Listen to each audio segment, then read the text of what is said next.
ويجينا الفجر متعطر بنسيم الورد، وشمس بتشرق وتودع خيوط البرد على أرض زرعها فايق ولونه يخطف الناظرين، في ريف بجماله بيسلم على الصحيين، ويحكي بداية نهار عاشق لقيت شقيانة وماسكة الفاس وبترسم خطوط بالعرض، وساقية دايرة وبتروي بعرقها الأرض.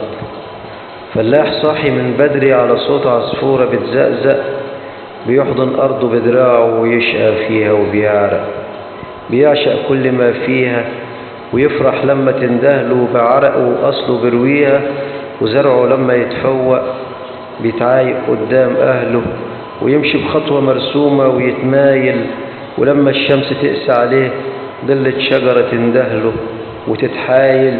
يا سلام على الريف وجماله في نهار الفجر، ولقمة حلوة تفطرنا مع حزمة فجر.